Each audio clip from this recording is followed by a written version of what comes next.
Sport has the power to change the world. It has the power to inspire.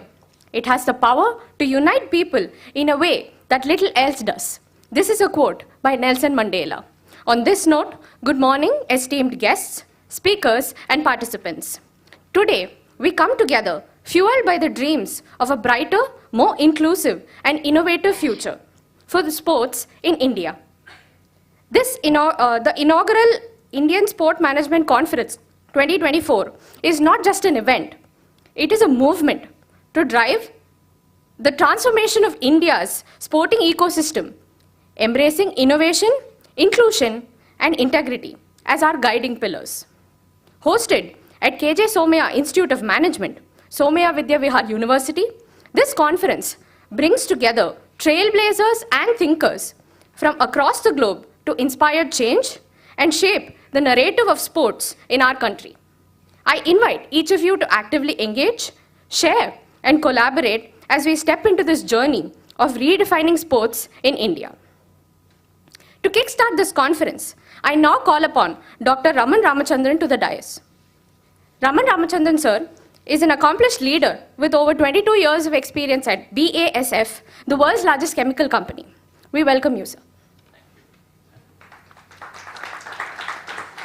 Thank you so much for that wonderful beginning, and thank you for being here. I warmly, on behalf of the Somaiya Vijayaraghavan University and the KJ Somaiya Institute of Management, welcome all of you to this very aptly titled conference on the theme of innovation, inclusion, and integrity, all of which are extremely important in sports. And in addition to what Nelson Mandela said, I also believe that sports has the power to actually make great human beings. And I think we have seen enough examples of that. More recently, the one about 3-4 days ago of a young person who demonstrated what a great human being he is while accepted the World Chess Championship award. I want to introduce the university and the institute to you and the legacy of the founder. This institute is part of the Somaiya Vijayaraghavan University, which is one of the first private universities that has been created under the Maharashtra state government.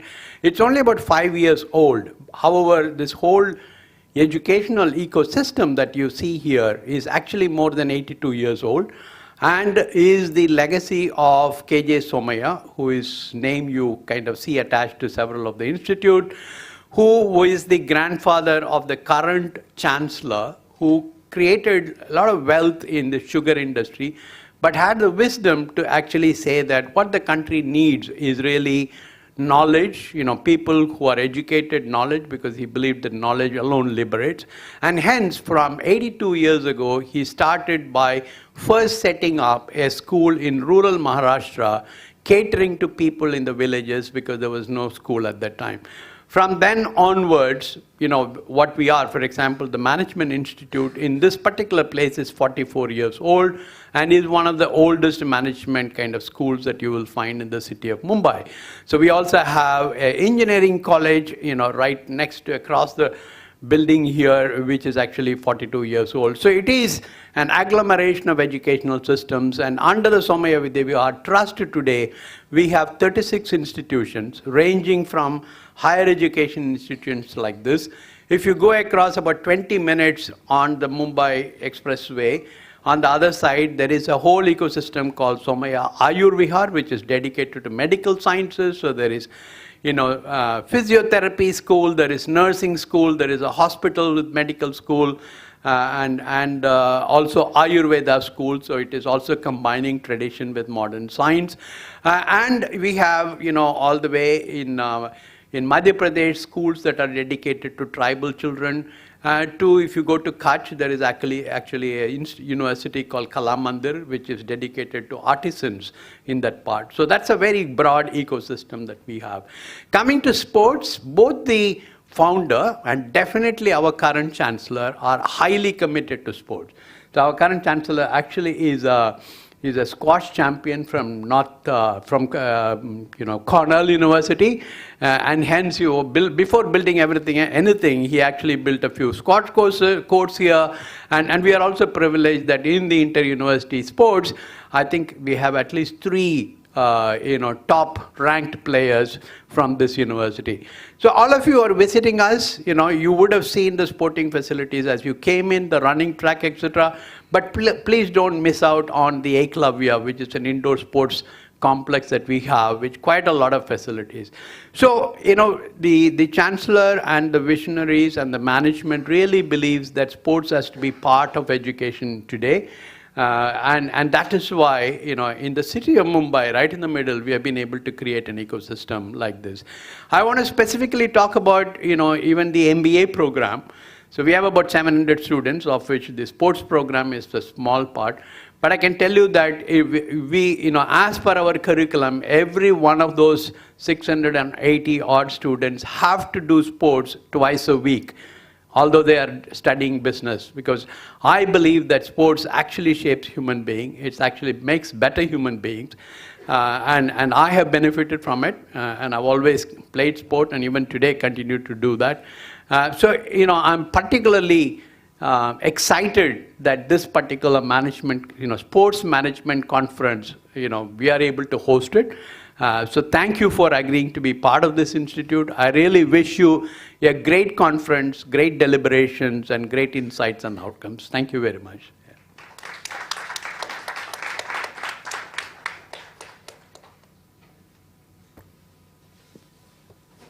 Thank you for that wonderful introduction, Director Sir. I now call upon Dr. Manjari Srivastava, our Associate Dean, Academic Programs at KJ Somaiya Institute of Management, to give her address.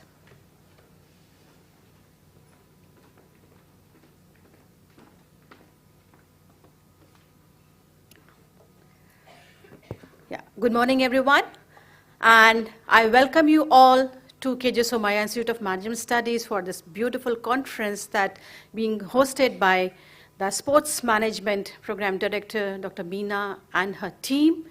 And, of course, INSMA, for collaborating and being here.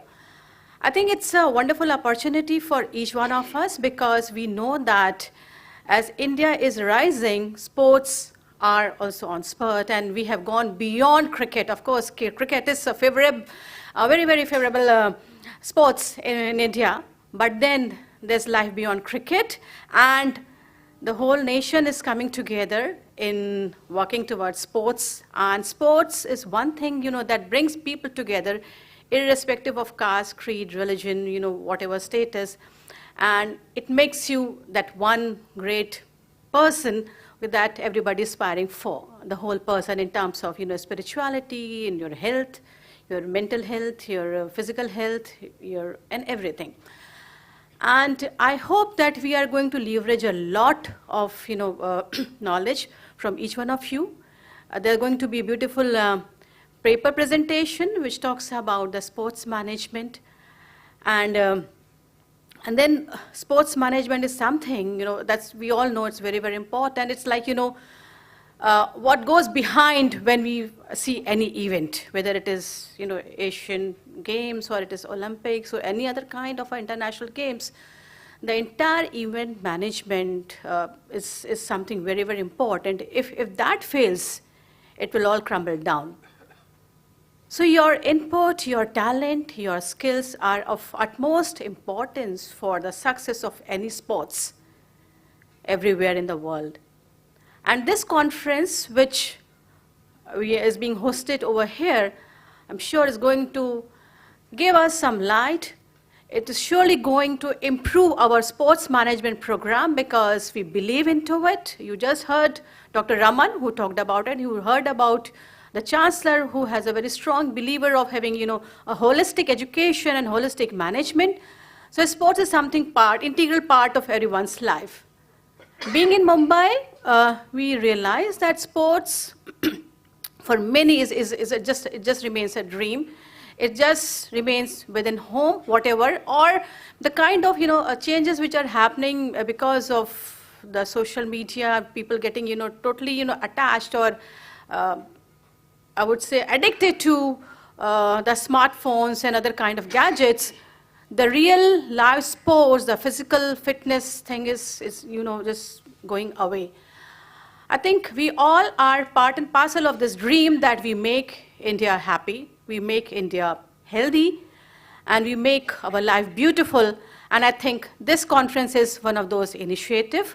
I welcome again, and thank you.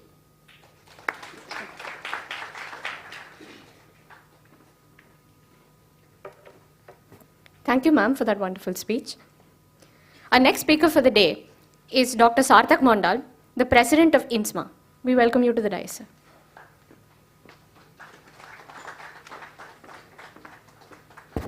Hi guys, I'm just not going to take much of your time. So welcome to the first inaugural Indian Sport Management Conference, and I'm sure you are not here to hear me, you are here to hear the presentations. So I hope you have a wonderful day and communicate and network with all the presenters and with each other, and hopefully we will build an inclusive ecosystem that drives sport in India. Thank you.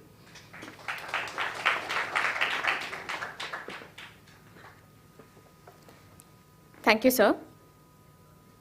Now I invite Dr. Vandana Tripathi, Assistant Professor at KJ Somaiya Institute of Management, to give her address.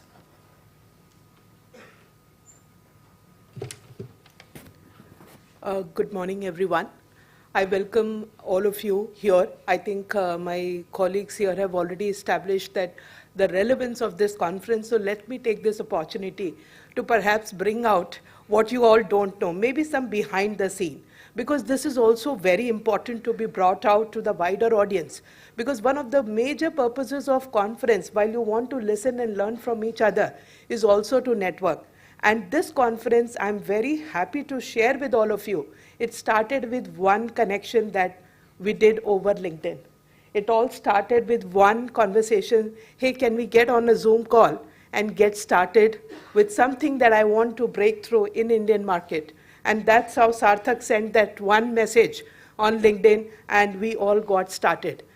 From, I think, the first message today, hundreds of exchange of messages, but only one powerful meeting with Director Sir let us give the opportunity to actually get it materialized. So that power of one that I realized, where you get one opportunity to translate what you have been aspiring for.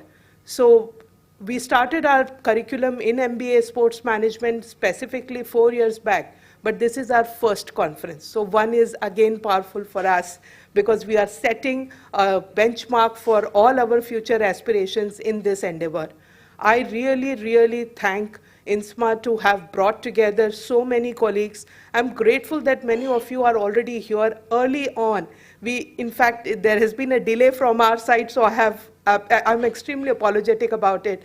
But I think what we have experienced in the past 6 months, we'll be more than happy to share with all of you through the day.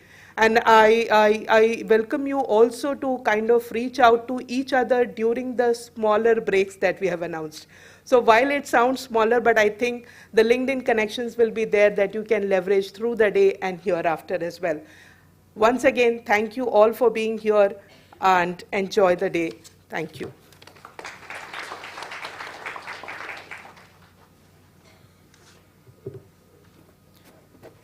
Thank you for the wonderful speech, ma'am. We are sure you'll be able to incorporate whatever we learned today in this conference. Now, it's my pleasure to invite on stage Dr. Christos Anagnostopoulos. Dr. Christos Anagnostopoulos is an assistant professor at Hamad bin Khalifa University, Qatar, and a co-chair holder at UNESCO Chair on Governance and Social Responsibility. He has over 120 scientific publications, serves on the editorial boards of 9 international journals, and has secured more than 3 million euros in European research funding. A global leader in sports management, he authored Cyprus's first code of good governance and is actively collaborating to drive innovation in governance and social responsibility. We welcome you to the dais, sir.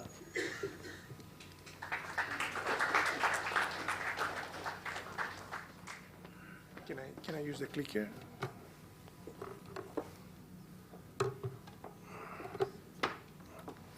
I will find it. I will find it.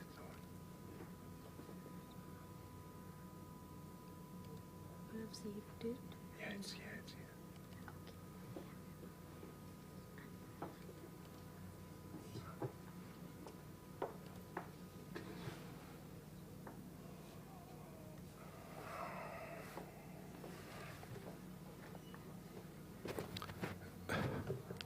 Good morning, everyone.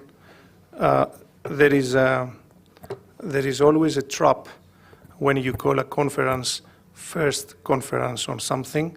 That implies that there will be a second, third, fourth, and so on. So no pressure to INSMA, but get ready.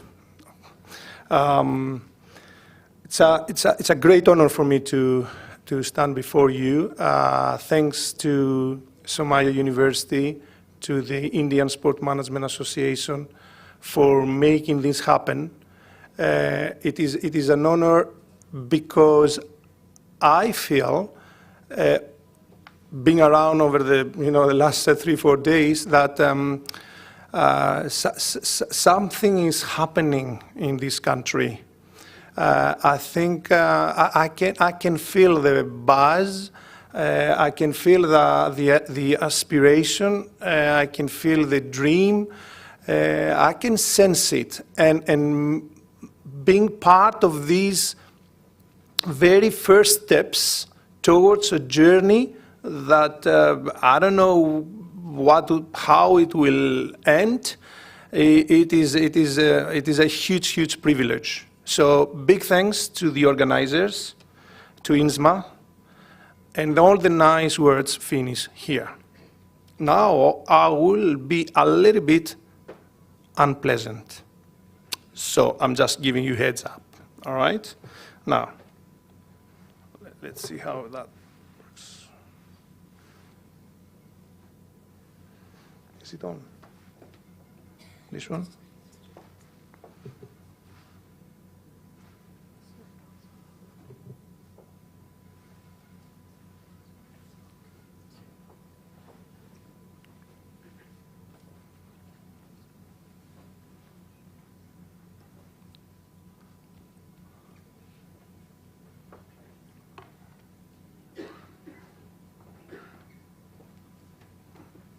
We need to put this somewhere.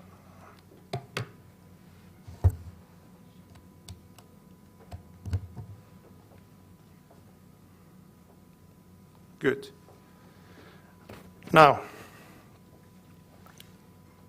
what's the situation? I will be sharing my journey, but it will have a little bit of Indian stuff there, just to contextualize matters, okay? So what's the situation? So I will put boundaries. I will be talking about national sport federations. So we know students in this room, researchers in this room, studying sport management. We all know that the range of sport organization or sport organizations varies, is huge, but I will put some boundaries, and for the purposes of my presentation, I will be referring to the so-called national sport federations. So those who have a favorite sport, paddle, tennis, football, cricket. I guess not many of you like cricket much, but nevertheless, those of you who do. So there is a federation in this country that is responsible for that sport, right? So what's the situation? The situation is that because of this, what we call increased commercialization of sport, there are new players. I'm not talking about those practicing. I'm talking about agents, lawyers, academics, consultants, you name them. There are new and different services now provided. At some point, we used to have tennis. Now we don't have. We do have tennis, but we also have paddle. And this is a new kind of service, right? And where I live in Doha, they shut down tennis courts and they put paddle courts. They make more money, right? And it's easier to play, they say. I didn't practice, I don't know. But new different services. And we have, because of all this, the decision-making behind becomes much more complex. If you add to that institutional pressures for fighting against, battling not the good stuff associated with sport, like doping, corruption, match fixing, but also institutional pressures that try to promote the good stuff associated with sport, like equality, diversity, gender balance, and so on, then we realize that all this becomes a huge, huge burden, to those people who are tasked with the responsibility to steer those organizations, to make these organizations work. And what we know, scientifically speaking, that the amount of work that is required because of all these matters that I mentioned, and the available resources that these people have in those organizations is not that balanced. And this is where the problem lies a lot of times. This is where you will be facing issues. Those of you, when you graduate and you go out there and perhaps you become administrators in those national sport federations, or hopefully one day I really hope to become those board members who will be making decisions about that sport that the federation serves, then you will be faced against that not very balanced picture. So, we had to find out a little bit more this complex decision-making, these people, the limited people, and there are a lot of work that they were doing in those national sport federations. So we got some money from the European Commission almost 10 years ago. I was involved for conducting research for the Republic of Cyprus, but also for Norway, and later on for Iceland. And we were tasked with the responsibility to measure and then benchmark the levels of governance, the good governance for that matter, right, in those national sport federations across Europe initially and then across the globe later. So I'm not going to take you into much details on the methodology that we employed, but the very first stage was for us to look at the official websites of the national sport federations. And we were looking for 4 elements and some sub-elements within. Transparency, whether they have these organizations, organizational structure, whether these boards that run these federations have their own bios there, whether there is an annual report, whether there is a multi-annual strategic plan, and so on, under the transparency dimension. Under the democratic processes dimension, we were looking whether there are term limits of the board members, whether there is a nomination committee, what is the election process, how the people vote others to serve those boards, and so on and so on.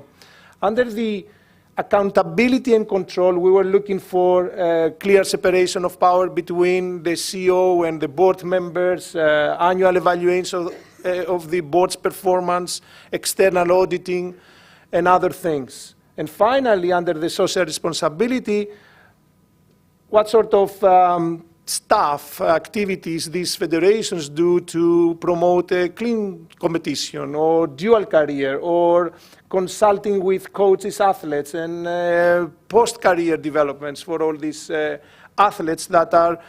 So these were the things that we were looking at. It was pretty easy for us when we were finding things in the official websites that we were saying yes, and we were providing the evidence. When we couldn't find anything, we were putting no, and we were moving forward. And there was an Excel spreadsheet and a sophisticated formula there. We were putting the data, we were pressing the magic buttons, and some results were coming up nicely in front of us.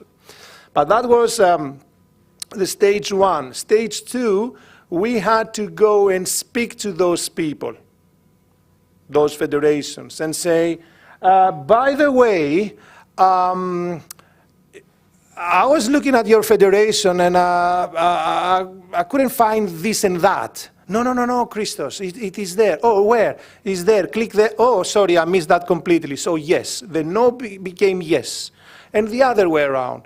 When I was putting yes, but the evidence was not very clear, can you clarify, please, where is this and where is that? So it was the so-called verification process, right? That was the methodology behind. And we were using the so-called traffic light system. The red one, in our analogy, means bad, really bad. In fact, rubbish. The yellow thing is, oh, you do all right, you do good, okay. The green light, the light green, all right, you are in a good shape when it comes to governance processes, governance mechanisms, and so on and so on.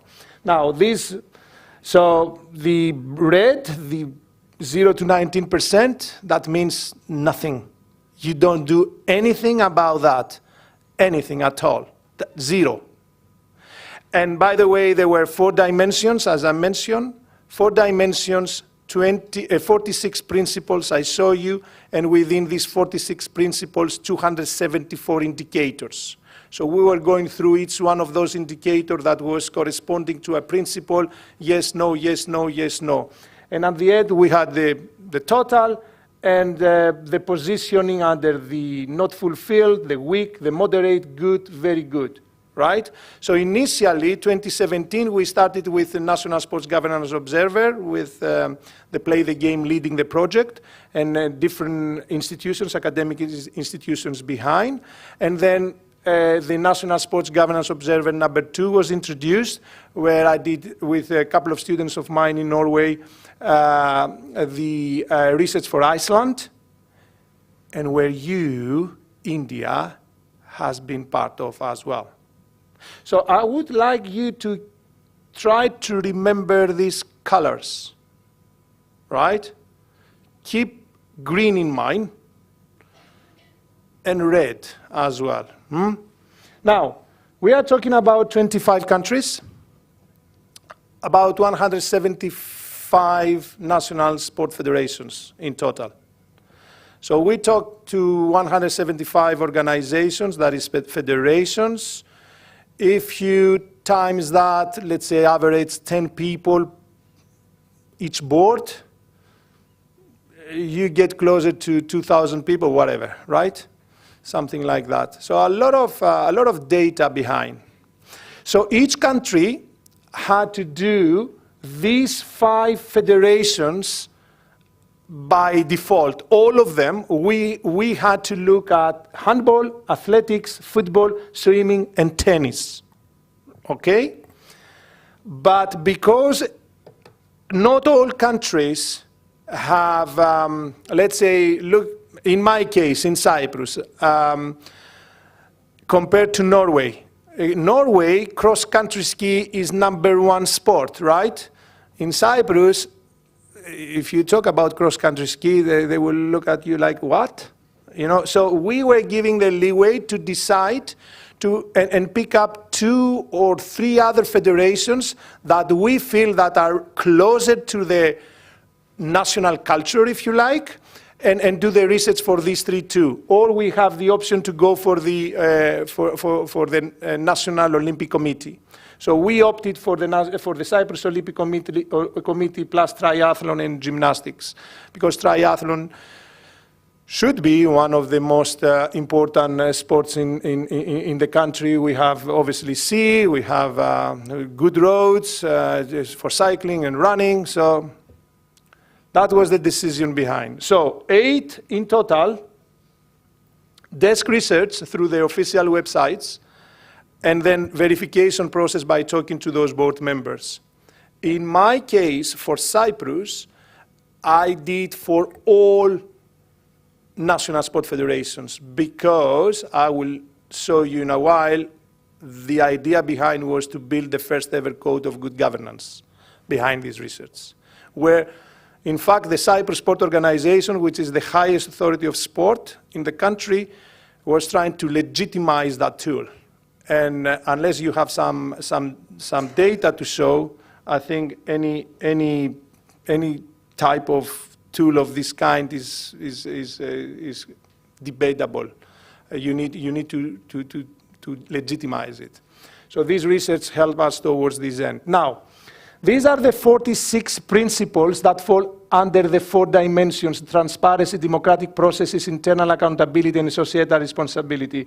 You see, we have 7 for transparency, I don't know, maybe 12 for democratic processes, and so on, and so on.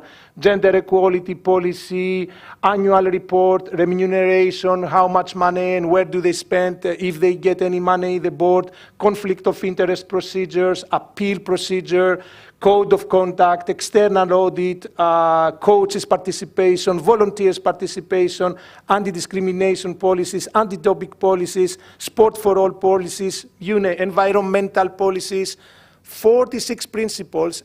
Each principle had about 4 to 7 indicators. So it was the indicators that we were looking at, and we were giving yes and no. And then everything was translating into a final figure. Now, do you still remember the coloring, right? I'm going to give you the full picture of all 25 countries, right? This is the picture. This is how the 8 national sport federations times 25 do, as per its principle.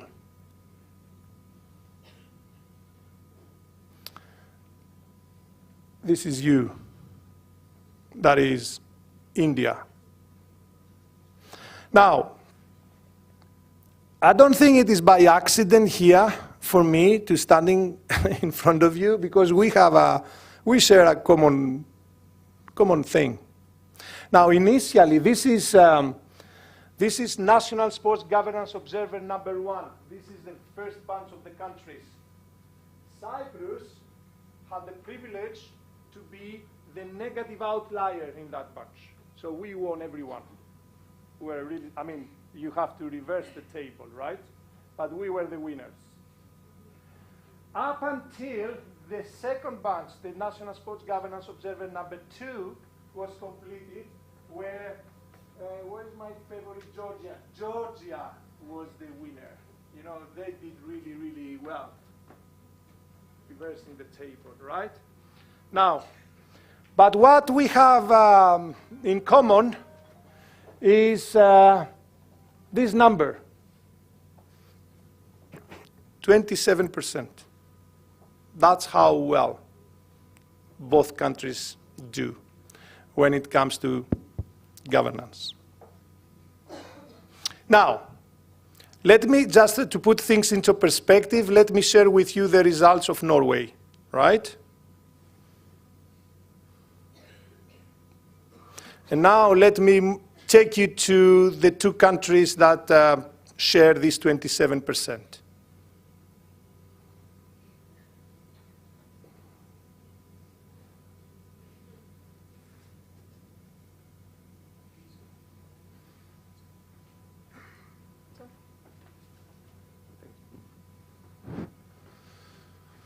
Well, we do beautiful things when it comes to social responsibility principles.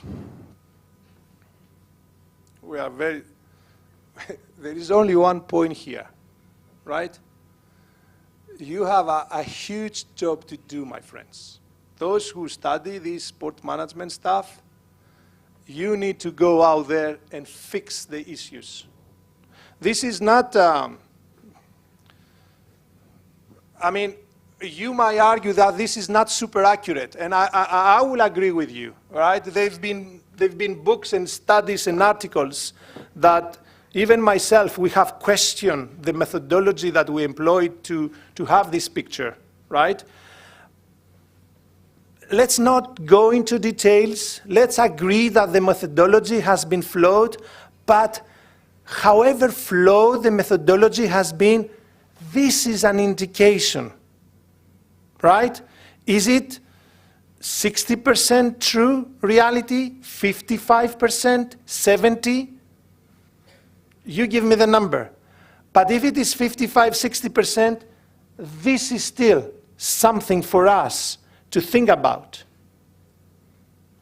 Now, there are a lot of problems we hear everywhere, not in every country. Corruption, scandals. You had a beautiful experience when you host a major event in 2010, I heard, with a lot of those issues at play. Now, the world is watching. And what the thing is that funders watching as well. And by funders, I mean government, but also businesses. And you know, because since the last 10 years or so, I'm looking at how companies outside sport, using sport to implement their own corporate social responsibility agendas. And I have evidenced empirically that there is a trend like this, that corporations outside sport fancy a lot of sport, you know, and they look at it, you know, very, very closely, and they employ sport, right, because symbolically it's pure, all right, and they want to demonstrate their own CSR face, environmental and socially responsible face, through sport. But they have become clever, and they don't want to associate with sport organizations that have red at their core. So if we want to attract money, funds, resources generally from the corporate world, we need to behave as good boys and girls. But the government also is paying a lot of attention. And in fact, and correct me if I'm wrong, you have a national code for good governance since 2017. It's been around for almost a decade. And I follow the recent discussions. Even as we speak, there is feedback given to government officials of how all this should be amended or should be applied moving forward and so on and so on. But there has been a code. And, you know, there is this stick and carrot approach. In Cyprus, for instance, there is a lot of stick nowadays, but they also considering to employ the carrot as well. Oh, you've been good boy and girl, get more money. Not only, you have been bad boy and girl, we're going to cut funding from your annual budget. This is the stick approach. But it might be a good strategy to reward the good boys and girls, okay? Because the world is watching. And there are a lot of countries, oh wow, not a lot of countries, but there are countries that increasingly using the so-called codification of good governance to put this mess in order. Because the global picture has a lot of red there, red and orange. Okay, so there are, let's say, these countries, at least at European Union level, that they have binding and non-binding codes. Binding means that, you know, you need to do that, otherwise you will be penalized financially. And non-binding, this is recommendation, you should be doing this and that, and will be monitoring you lightly, and no one pays attention. Now, so it seems that we tend to employ different countries the same tools. And it is what we call convergence. And it is the two types, the convergence in form, which is related to the increasing similarity in terms of legal and institutional frameworks. But also it is the convergence in functions, which suggests that different countries may have different rules and different institutions, but may still be able to perform the very same function, that is employing the code or adhering to good governance, principles and standards without even having a code in place. Okay? Now, what is the responsibility, however, of those institutions who are looking down and check the behavior of the national sport federations? They have a kind of double duty, as I call it. So they have to help these national sport federations, but at the same time, they have to protect them. They need to help them because they might be lacking resources and understanding, but also protect them because, you know, the world is watching, and every scandal comes out and is associated with your decision-making, you are on fire. So we need to do something. Let's say I'm the Ministry of Sport. I need to help, but I need to protect you as well. Now, this is a challenge. Because there is a 2017, the code was introduced here, but you saw a lot of reds. What does it mean? It means that people do not like complying. But my question is, why? Why they don't comply? And there are two reasons why people within those national sport federations do not comply. The simple ones. The first one is because they are not willing. The second one is because they cannot. Let me explain these two main reasons by referring to four logics. The so-called voluntary non-compliance and the involuntary non-compliance. The former means that I decide not to comply. I don't want to comply. That's my decision. The other one is I want to comply, but I cannot comply. Each one of these has two logics. The first one, the logic of consequences. If I comply, I will be in trouble and the country will be in trouble. What are you talking about, Mr. President? I was having this conversation during phase 2 of the verification with one of the presidents of one of the national sport federations, not one of the presidents, with the president of one of the sport federations that was. Anyway, as I said, I did all federations in Cyprus. So I was having this conversation. I said, what do you mean you are in trouble and the country is in trouble? You know, Christos, that I'm the president of this federation, but also the vice president of the European Federation. Well, I didn't know that because I was going through your desk, you know, your website. I couldn't read anything about you, right? No. I'm very influential. And you know how many events I have brought to this country, Christos? Well, I guess many, more than many. You know, the very same president is thanking me for contributing to the economy and the sport tourism of this country. In fact, I'm going to give him a call if you insist that this code becomes live. Because you will be harming the country, Christos. But it's, why don't personalize, Mr. President? It's not me. It's, you know, I'm just doing my job. Yeah. But, you know, this country cannot afford not to have me as a president, because if I come off as a president, by default, I have to leave the European Federation. And if I leave the European, who's going to do the lobbying, Christos? Who's going to bring the events here? So it has a consequence. So I refuse to comply. It's wrong.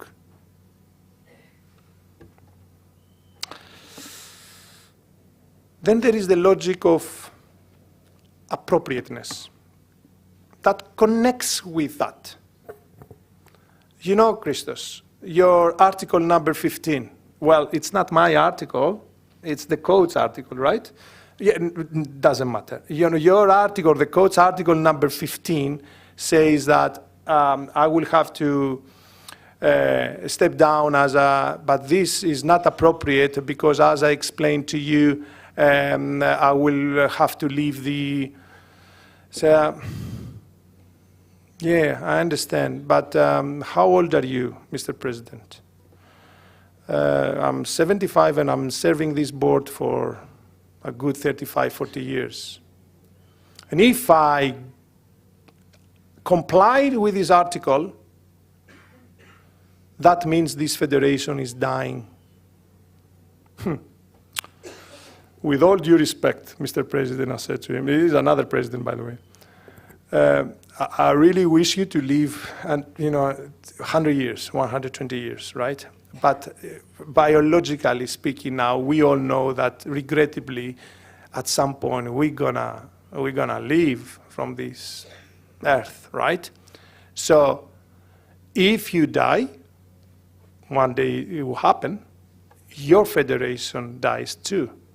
So don't you think that it will be your responsibility to develop somebody who can continue doing that lobbying and bringing all these events to the country so the president, or for that matter, any other president, can thank this person, right, for the contribution to the economy and the sport tourism kind of sector?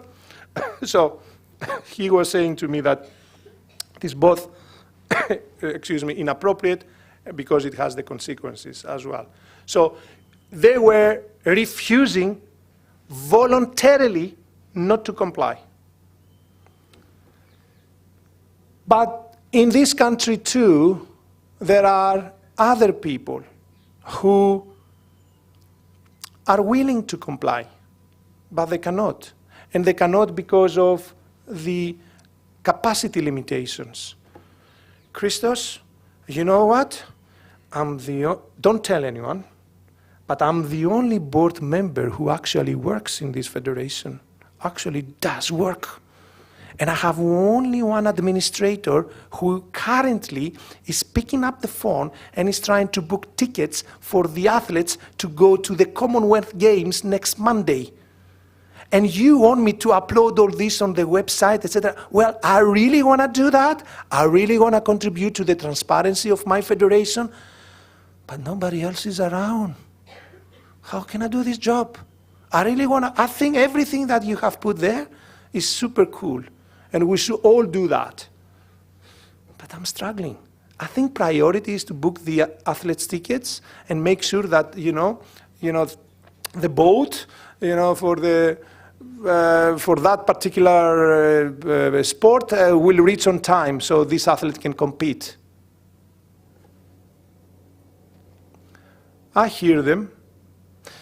There is the final category that belongs to that involuntary non-compliance, which says, Christos, I was going through every single line, every single page of the code.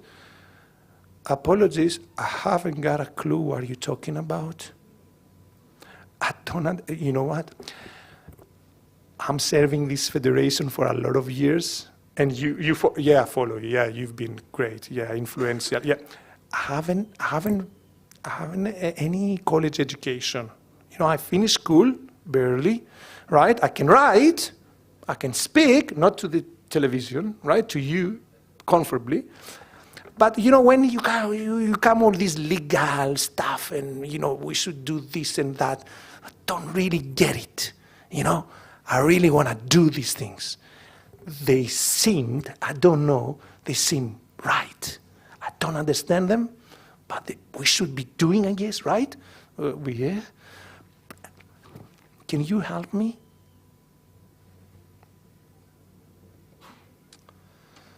So what do we need to do? Because we are against those non-compliance, if you like, logics. First of all, we need to monitor. Actually, one of you or some of you will have to go back and monitor again what is happening in those national sport federations across all sports, because that was a small sample of eight federations. So we need to monitor. Unless we monitor, we give the chances for people not to behave well. If people know that somebody's watching, then you can argue who's watching the guy or the people who are watching the others. That's another matter, another level. But let's stay to that level. So if the board members and the administrators within those federations know that somebody's watching, the likelihood for them to behave badly or not to comply is much, much, much less. Second, we need the stick. But we need to make sure that all the sanctions that are employed hurt. That is, if your federation is getting annually 1 million, and the sanction translates into the Ministry of Sport giving you 900,000 next year, you continue not complying. You say, all right, no problem. It's fine. I'm not going to comply. I can afford 100,000 less. Okay, I'm going to have one less event, or I'm going to have one less coach, right, for that activity, and I can make it. But if the sanction is half your budget, that's painful. You are in trouble. So you need to make sure that you find from somewhere this, if you really want to continue non-complying, you need to get this funding from somewhere else. And the world is watching. And the sponsors are not very willing to associate with you because you are all red. You remember? So your task is not that easy. The third mechanism is that you need to persuade these people that this is the right exercise for them to do. For example, when I was trying to explain to this very mature and experienced president in that federation that at some point when he goes, the federation will go with him. So it is his responsibility to provide the mechanisms that this federation continues to grow even when he leaves this earth. So persuasion. Fourth, rule interpretation. For those people especially who don't get it, we need to explain to them what these articles, what these rules, what these guidelines mean. We need to provide the financial and technical assistance. President, I couldn't find anything about your federation. Where did you look at, Christos? Well, I Googled it, and nothing comes. Don't you have an official website? No, Christos, official website. I have a Facebook. Have you checked my Facebook account? Well, it was 2017. I didn't have a Facebook account back then. But seriously, I was telling him the truth. I don't have a Facebook account. Come on, Christos, how can you live without a Facebook account? If you go to my Facebook account, I put everything, all the events, pictures from the athletes, everyone is there on your Facebook account. Everyone. I mean, you should have given me green in every category. So we need to explain to them that, you know what, we need to help them with a little bit of technical support. If you are the Ministry of Sport, why don't you have an official website? I can't afford to have a website. So I'm using Facebook to communicate everything, but still there. And finally, social learning. Pretty much what we do here and more. Okay? We need to keep talking about all these things and educating ourselves. Now, this one and this one, straight after, we took action in collaboration with the highest authority of sport. And we introduced this, which is an online training tool for free for everyone there. You go to G-Reform yourselves, actually. You can go now, register and do the training, right? No excuses that I don't understand what you're talking about, because we explain everything. We have the principles, we have a book with all the lecture notes. We have, you go there, e-platform, you register, you log in, if you don't have an account, you create one, you log in, you go through the introductions, you have the lecture notes in 7-8 languages, different languages. Then you have quizzes, blah, blah, what else? You have, the tests, the quizzes, and at the end,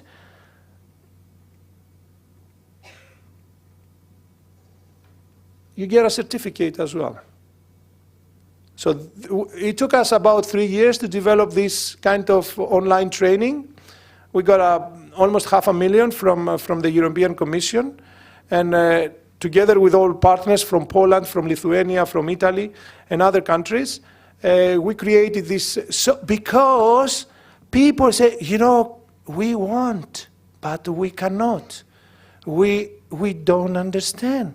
Well, now you can, right? If I do the research again, I should have some more greens, right?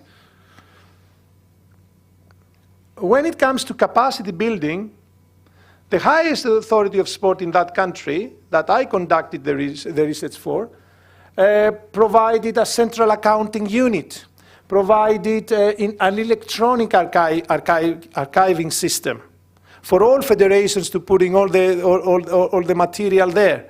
So they are not lost with the individual Excel spreadsheet, Excel sheets, whatever, right? An archiving system, all you need, you have a receipt from the event, you put it there under your name, pretty straightforward.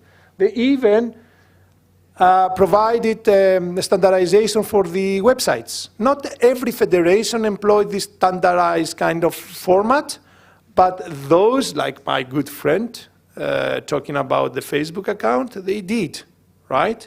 So that was the technical support, or financial even support, that was provided, especially for those that belong to the right-hand side of logics, pair of logics, right?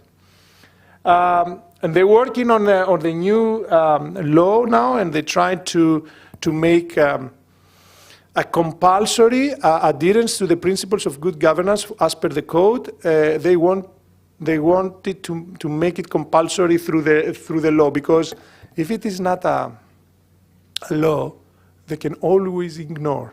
They take it to the court, the case is in their favor. You're not going to win. But if you put it under the sport law, the code itself, it's a different ball game. At the moment, it is not. That's why many of them refuse to comply. So when it comes to social learning, well, we had an issue because we didn't know which one of the principles were the most important for them to implement and which were the most difficult for them to implement. So we went and we asked them. So we got another €500,000, almost, from the European Commission, and we said, through the Action Project, and we tried to put the principles, the 46 principles under these 4 dimensions, into what are the most difficult ones, what are the most important ones. Now, I'm not going to take you through all these because it's too heavy, but anyway, we managed to get 268 responses from board members and administrative staff and some volunteers as well, from different countries, a lot of them from Malta and Greece, Bulgaria, Luxembourg, Germany, but a lot of countries from the European Commission, right? And we found that, okay, all principles are important, are connected with each other, and I think the takeaway messages are that all all 4 dimensions are interrelated.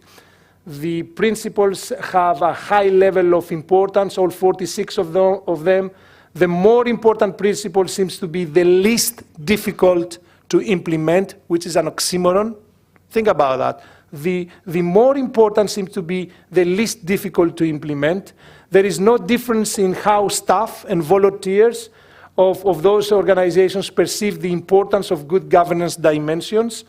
Paid staff in those federations perceive the 4 dimensions to be more difficult to implement compared to volunteer board staff. And that was an interesting finding. You know what? Because these paid staff are the ones who actually do the job. They are tasked with the responsibility to respond to all these principles. The board members are the 10 people who are sitting in those chairs and philosophizing a lot of times, right? Not doing, and they don't get it, how difficult it is to implement all this. Yeah, you should do and implement, go. Yeah, after our meeting we decided that we should implement all this and that, go and do it. Yeah, but it's not that easy to do. No, you're good. You have an MBA in sport management from Somaiya. You are clever. You can do that. So it can be assumed that people within those federations who follow a code in their country consider these dimensions to be more important, but with no difference in how difficult it is to implement them. In other words, having a code helps in your perception of the both importance and the difficulty behind this. Now, and what where this research led us, we developed a kind of convergent code, as we call it, that we feel, based on their responses from all these different countries, that can be applicable to all European Union member states. There are 5 broad categories: effective General Assembly, legitimate board, active board, accountable federation, and responsible federation. Not very much different from the 46 principles that these 4 dimensions had as per the National Sports Governance Observer. We put this code together. We made this code available to all countries. We have also some short videos of 40 seconds that each video explains each one of those little sentences under the 5 broad dimensions. You can access that for free, by the way. You can scan it, you can see.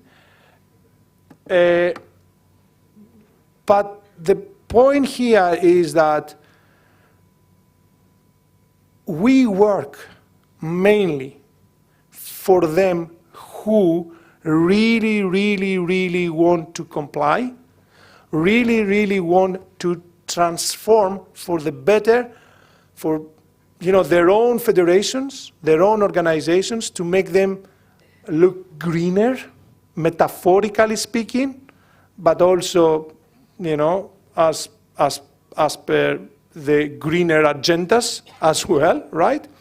And those who refuse to comply because of the consequences or because of the so-called inappropriateness, so it is the highest authority of sports agencies that they need to take action, and they need to measure, and they need to start employing these stick and carrot approaches in order for them to realize that they need to move forward, because the global picture that I showed you earlier is not looking good. Final message to those of you who are inspiring to go to the sport industry, to help the sport ecosystem to grow and develop. Keep in mind all these red elements, and be prepared that you need to work hard. You have a lot of work in front of you, and we rely on you. You have a huge responsibility. And what you do here is not because you fancy sport, you are passionate about sport. You should be doing this because these pictures do not look good, and we rely on you. And if you are not you who change that picture, the blame will be also on you. Keep this in mind. And thank you very much for your attention.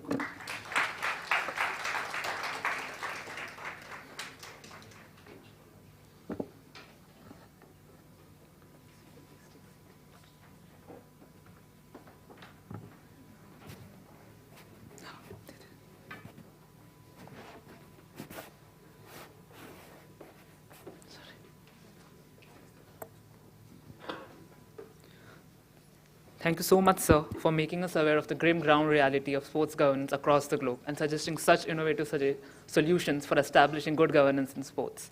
We now open the floor for questions. Hi, guys. So we have just time for 2 questions from the audience. So anyone willing to ask a question to Christos? You? Hi, Christos. Good morning. Good to have you here. My question is, you spoke about, obviously, the disorientation of all the federations which are in our country, and that is absolutely true. I work very closely with governments as well. I think the problem in our country is we are not aligned. We have a policy at the center level, and of course that cannot be replicated to all other states because to each state its own. However, the governance system is absolutely in a mess, and we keep hearing about it. For example, you take any federation right now. Every federation has a rival federation of the same sport. Volleyball has 2 federations fighting for it. Similarly, in many other sports, that's the case. Do you have any solution? How can this be aligned, and what can the ministry do to streamline this process? Because I think that's where all the rivalry starts, and it's competition between the federations and players' interests. There's no interest in players or players' interest for the organizations anyway. Well, the short answer is that this is a responsibility at the very highest level. They need to get their BIP together, and they will have to sort this out. At the very highest level. It was one article in the Cyprus Code, and for that matter in every code that is available out there for good governance, is the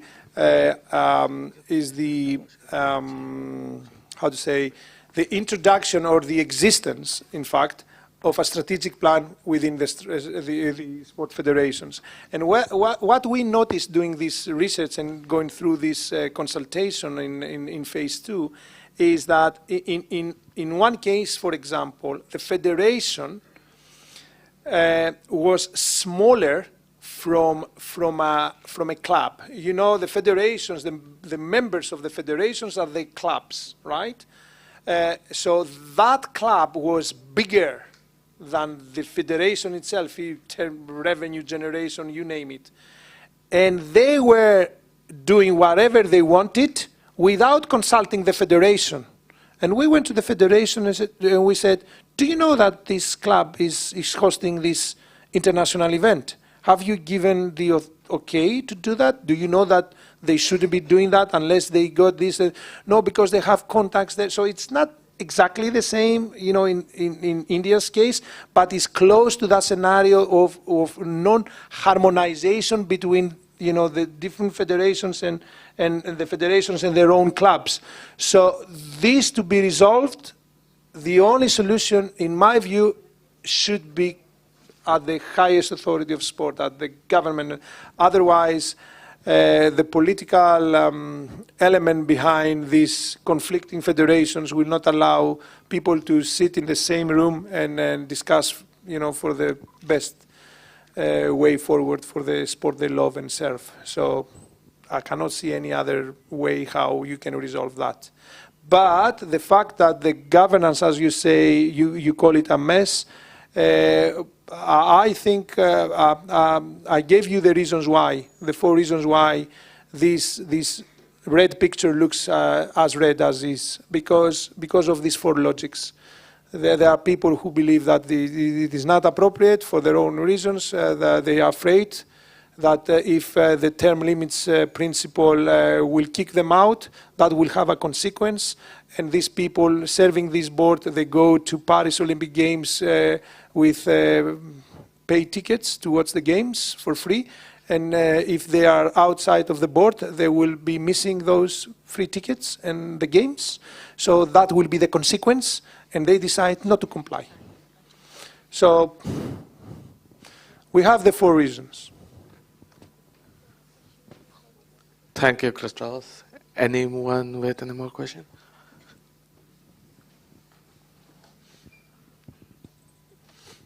Hi, Doc, and thanks for a beautiful presentation.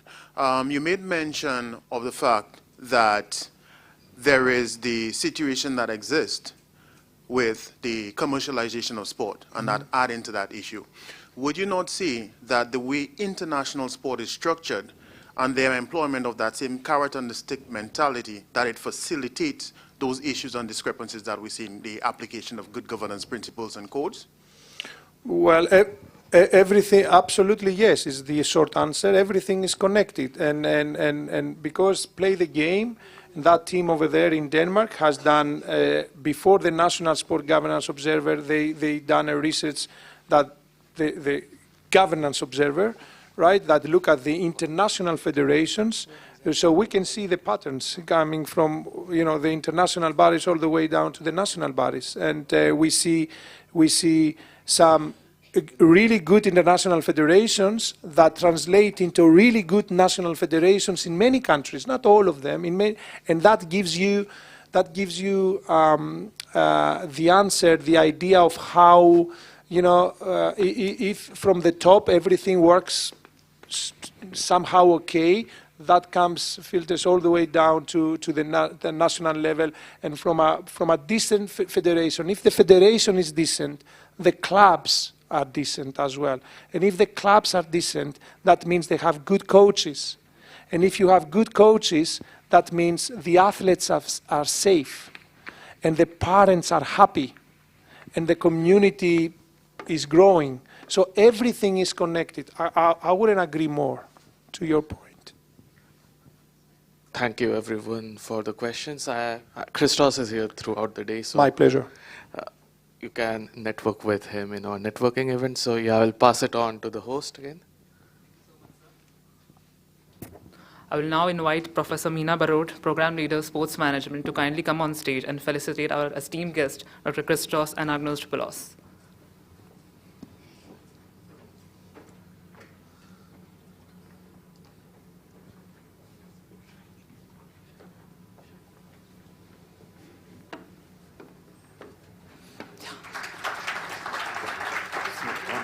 On behalf of INSMA, can Dr. Vijayaraghavan please come on stage?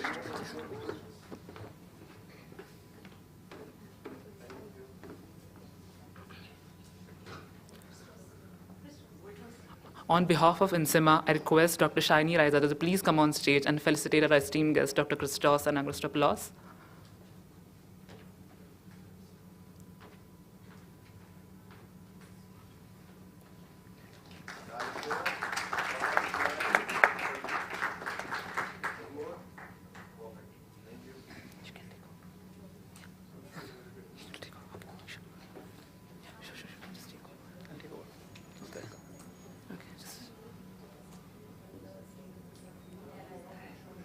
I'll take over.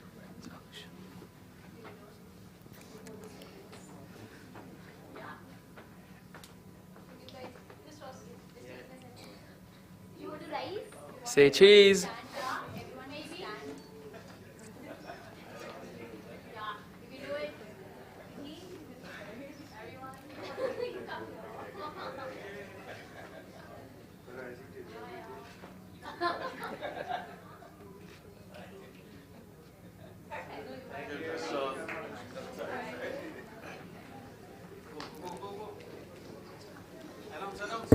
Right, thank you everyone, and that brings us to the end of the morning keynote. A few key announcements. We will have a tea and coffee break now, and then the parallel presentations will begin at 10:50 a.m. So we have a nice tea and networking break. Our student LOC volunteers will guide you. The classroom 1 and 2 presentations are on the ground floor, and the main hall will also be a parallel presentation venue. So if there's any questions, find us. Otherwise, it's a good